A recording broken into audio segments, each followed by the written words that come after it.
What up, YouTube? It's Missouri's Company, and we are back with our best talent builds for all leaders and minis, and today we are doing the Black Rock family. Now, before we get started, thank you so much, Warcraft Rumble, for sponsoring today's video and the overall channel. If you guys haven't already, download Warcraft Rumble totally for free in the link in today's video, as well as in the pinned comment. You won't regret it. I play this game literally every day, and with that, I bring you awesome content like this to make your account even better.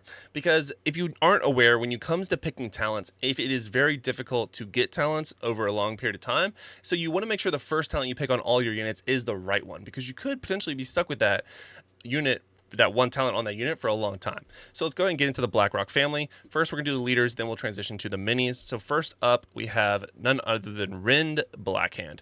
Rind has a awesome toolkit. So his talents are as follows: Flaming Soul, casting Living Bomb upon dismount, damaging nearby enemies. So even if he's alive, as he dismounts, he will cast Living Bomb on everything around him. Now, it will generally be very useful because if he's being dismounted, there's probably units around him who did that, who dismounted him. Scale and Seal, gain resistance while flying, and then gain armored while dismounted.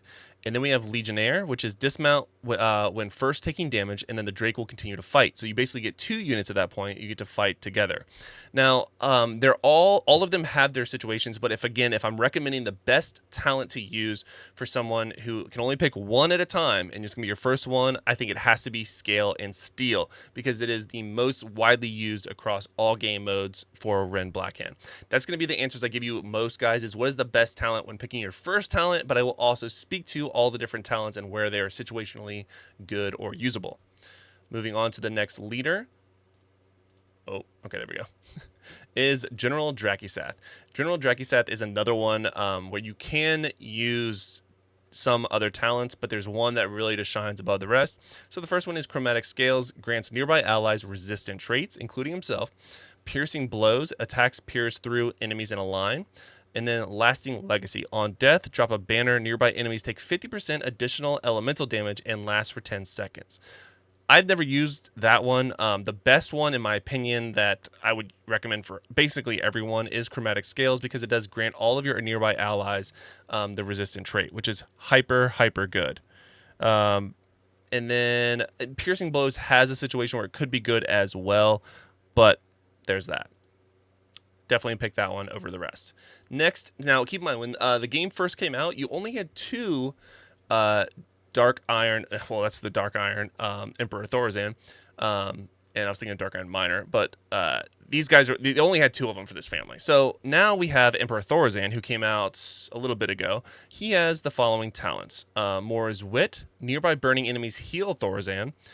Hubris, which is after playing Thorazan, your next non-elemental mini deploys with +2 levels, which is very good in some situations. And you also have Incinerate. Lava Spike's burn is permanent. Now, I'm going to tell you straight up, when he was first being introduced to the game, I thought Incinerate would be just the best, because this permanent burn isn't necessarily permanent for towers, but it does last a long time. So I thought for sure this would be like the go-to one, because it just seemed busted good. But this is why testing is so important. Hubris is actually the one that I utilize the most, because you can do things like play Emperor Thorazan with Hubris talent, and then do something like a gargoyle, especially, that you can see that's one I have equipped right now, because he's a non-elemental. And then the gargoyle will literally just do a ton of damage because he's +2 levels. You can also do with earth elemental. There's a lot of different things you could do, but he is a super strong leader, and he does do a sort of two-prong attack where he slams his hammer down. So if he's close enough in melee range, you will get the damage from the melee hit, but then he also summons like a lava spurt when he attacks. So technically he has 2 attacks in one. He's a pretty good leader, and he only costs 4. Pretty situational. And then the most recent one that I'm actually going to be covering in today's video is going to be none other than Ragnaros. So in order to get Ragnaros, this is very much a late game leader. Those of you that are just downloading the game for free, which again you should be doing in the link in the description and in the pinned comment, are probably gonna be like, who is this leader? I don't even see them. You have to, in order to get Ragnaros, you have to beat Ragnaros in the raid, which is a very much a late game thing to do. You have to progress and beat all the other wings of the raid, and then finally beat Ragnaros, which is very tough. His talents are as follows: Concussive Blast, so Blast Wave leaves enemies stunned for 2 seconds. Radiant Flames, buildings you control periodically damage nearby enemies. Sons of the Flame, at 50% health, summon 2 fire elementals that last for 8 seconds. All of them could be good, but And when it talks about Blast Wave leaving enemies stunned, so after you have Ragnaros, the way Ragnaros works is you can actually put him on a tower. So you put him near, or a meeting stone. So you put him near one of those things, and then every time you draw that card after that, every time you get Ragnaros, it turns into Blast Wave, where you basically pick it anywhere on the map, you put it down, and it does a Blast Wave back to the towers that you own. Now, honestly, the only one that I have, and the one that I'm obviously utilizing and would recommend to all of you, is Radiant Flames, because the AoE damage that you get just for, even without having Ragnaros on the tower, is actually pretty good, especially in PvP, where it's on your main tower from the beginning. So anytime you get a melee unit that attacks your tower, they're just constantly taking damage. I personally love that. I think it's a really good talent. Even if you add Ragnaros to it, it's even better. Now let's talk about the Blackstone leader, or minis. So Whelp Eggs, everyone knows them, everyone loves them. The go-to talent is going to be Flame Burst, which is damaging nearby enemies when hatches. In most cases, you can straight up destroy a whole cluster of enemies just by putting Whelp Eggs in the middle of them. The other talents are Rookery, so when one egg hatches, the others immediately hatch. The other one is Chronic Planting, eggs gain Taunt.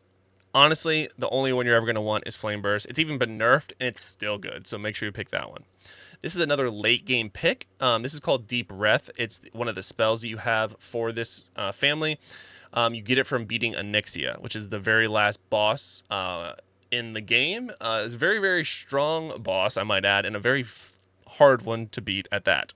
So there are 3 talents here, all of which are very good, I'm going to be honest. So the first one is Attunement, which is allies caught in the effect gain resist. Very, very good for making your units tanky. Deep Breath has a massive range. You can see there, you literally hold it down, you can aim it, and it just blows up everything. It does a ton of damage. So you have the Atonement, which if allies are caught in it, they gain resist. Melting Point, damaging armored enemies removes their armor. And then there's Double Dragon. So this is the one where it'll actually cast the same thing, but in the opposite direction. So it literally like just does it 2 ways.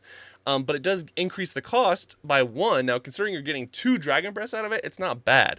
The best one I would probably say is either Melting Point or Attunement.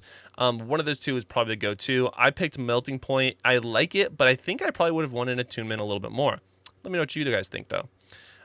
Next up, we have Earth Elemental, who has the following talents. Ready to Rumble, so taunt on deploy, and it is a unbound unit. Sharpenal Blast, destroying a tower deals damage to nearby enemies. And then Obsidian Shard, on death, split into 2 smaller Earth Elementals. Now, honestly, there's only one talent that makes the most sense, and that's going to be Obsidian Shard, which is on death, split into smaller Earth Elementals, because it makes you a ton more tanky and allows you to really do more damage and take heat off of your other minis. And at a 3 cost, you're basically getting 2 tanks. Well, 3, technically. So that's what I use, and I always do. All right, next up for the rest of the minis, we have Drake, which is a super, super well-known and good mini in the game for 4 cost. Mother Drake is the first one, which is periodically summons a Whelp Egg. Now, these do not take the talent that you have on your Whelp Eggs. It's important to note that. But if you put the Drake at the farthest point behind you, like at your base, and as they progress up the field, they just drop these whelps all over the place, which if your enemy is using someone like a Hogger, they will just kill them. But then as it turns into a flying unit and flies, the whelps they literally could kill that, not flying unit. So I use that one the most. Roost is another interesting one. I don't want to say it's really good. It's just interesting and situational. So perch on top of a nearby tower, staying there to defend it. So it literally will just stay near a tower and defend it. There were a few decks that utilized it for Onyxia.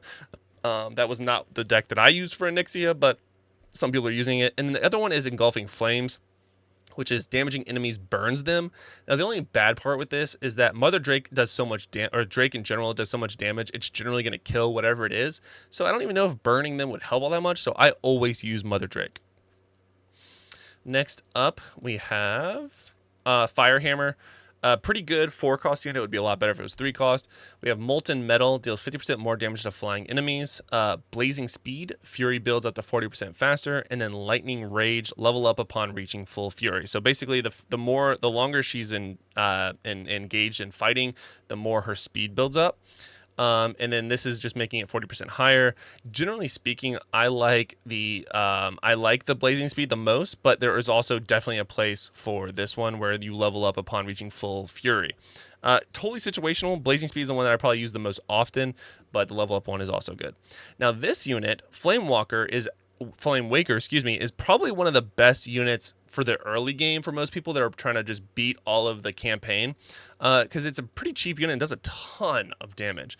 So, Heat Stroke is damaging enemies dazes them, Engulf damaging enemies burns them, and then Backdraft. Successful attacks increase flame wave distance, resistance, resets on movement. Backdraft is actually the one that I would recommend, but again, damaging enemies burns them is also good, but as you ramp it up, I think Backdraft is the best for progression, whereas if you just need a unit that does a ton of damage, the Engulf is probably your go-to there. Alright, next up is another really, really strong 3-cost unit in Pyromancer. The talents are as follows. Pyroblast deals triple damage on the first attack, has a situational use. Conflagrate, which is splash area, is doubled. That's the one I use the absolute most and what I would generally recommend for most people to pick first. And then Blaze of Glory, damaging and burn nearby enemies on death. I would never pick that. Conflagrate is the one that I would recommend for basically everyone for that one. All right, a few more guys. Now we have the Fire Elemental, and the talents are Immolation Aura, which is periodically damage nearby enemies. That's going to be the best one, I'm going to tell you right now. So if this is your first talent on him, make sure you get this one, because it does a ton of damage and can really keep him alive even longer. Or you have Molten Core, which is on death, summons a pool of lava, damaging enemies within. Because generally, if you're going to die as a fire elemental, it's probably a flying unit that killed you, so having this pool of lava around you isn't going to do much. Then we have the Fan of the Flame. So taking elemental damage increases damage dealt by 10%, stacking up to 30%. Again, very situational. I like just the periodic damage overall, and that's why I pick Immolation Aura. Next up is, I forgot about these guys, Core Hounds.